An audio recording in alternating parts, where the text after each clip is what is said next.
नमस्कार. मी सेवानिवृत्त फौजी सचिन यशवंत काळे वडूज.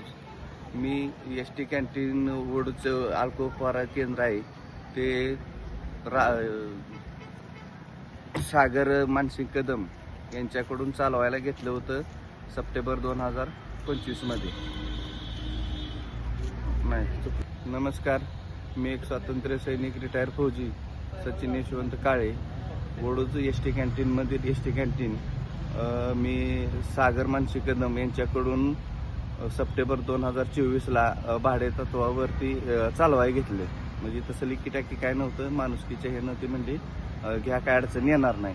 आणि मी मार्चमध्ये ते कॅन्टीन माझ्या काय कारणास्तव मला चालवता आलं नाही म्हणून मी ते त्यांच्याकडे माघारी दिलं. माघारी दिल्यानंतर ते काय व्यवहार ठरला आमचा भांड्याचा, ते रिन्युएशन केलेल्याचा, असं मिळून 4,20,000 रुपयाची अमाऊंट तो झाली होती. तर त्यांनी यस करून मला त्यातले 1,60,000 रुपये रिटर्न केले. राहिलेले 2,70,000 देतो म्हणून मला त्यांनी आतापर्यंत खेळवलं. आणि आता सरळच म्हणतोय की मी ह्यांना ओळखत नाही, ह्यांचा माझ्याशी काही संबंध नाही.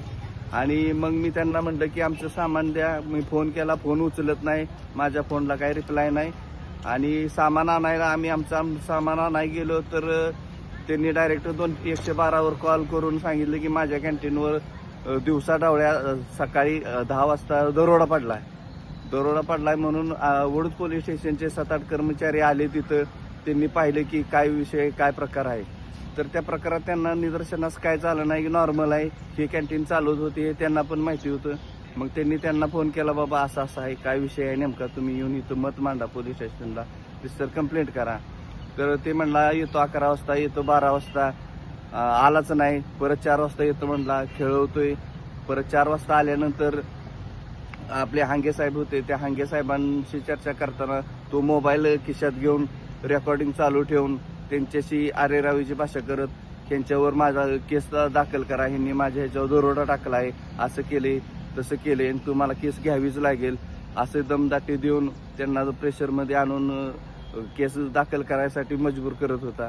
मग हांगे साहेब म्हणजे ठीक आहे, सोनवणे साहेब येणार आहेत, साहेब आल्यानंतर तुम्ही बोला, त्यांच्याशी चर्चा करा आणि मग काय असेल ते तुमचं मत मांडा.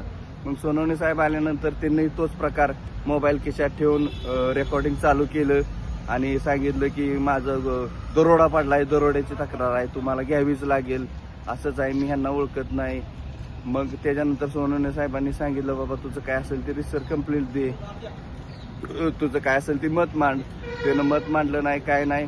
आणि परत डायरेक्ट तो सरकारी हॉस्पिटलमध्ये जाऊन व्हिडिओ बनवतोय की मला मारहाण केली पोलीस प्रशासनानं, सोनवणे साहेबांनी मारहाण केली, असा काय प्रकार घडलाच नाही.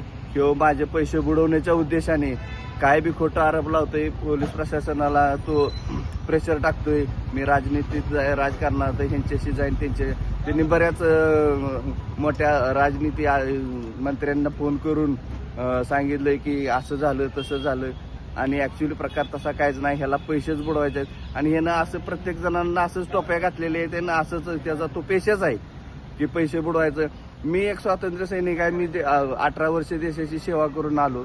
जर माझ्याबद्दल जर असं घडत असेल तर सर्वसामान्य लोकांसाठी तो कसा वागत असेल ह्याचे तुम्ही अंदाज घेऊ शकताय. जर तो एका स्वातंत्र्य सैनिक संघ असं वागतोय, प्रशासनाला असं बोलतोय, म्हणजे ह्याच्यात टोपीबाजीचा किती मोठा कट आहे ह्याचा. आणि असं किती जणांना, सर्वसामान्य माणसांना फसवलंय हे तुम्हाला ह्याच्या माध्यमातून समजते. मग आता मी काय करायचं, जर मी स्वातंत्र्य सैनिक असून जर माझी फसवणूक होत असेल, मला जर सगळं उलट माझ्या थोपवतोय की बाबा मी यांना ओळखतच नाही, हे करत नाही. माझ्याकडे त्याच्या नावाचे पावती पुस्तक आहे, मी रोज त्याला पैसे पाठवत होतो, पिगमी लावलेली होती, त्याच्या संग बोलणं झालेलं आहे, चॅटिंग आहे. परत जयभावच्या हस्ते त्या हॉटेलचं उद्घाटन झालेलं आहे, सगळ्या गोष्टी माहीत आहेत. आणि तो सरळ स्पष्ट म्हणतोय की त्यांचा माझा संबंध नाही. तर मग मला ह्या 4,20,000 ह्यानं 1,60,000 रुपये कसे काय दिले, हा पण प्रश्न तयार होतोय. आणि ह्याच्यातून मी एक स्वातंत्र्य सैनिकाच्या नात्यानं मला न्याय मिळाला पाहिजे, मला पैसे मिळाले पाहिजेत, त्या उद्देशाने मी हा जनतेसमोर आणि प्रशासनासमोर मत मांडतोय माझं. तर ह्याच्यावर हे प्रशासनाने कठोर काहीतरी निर्णय घेऊन मला पैसे परत मिळावेत, एवढीच अपेक्षा आहे माझी.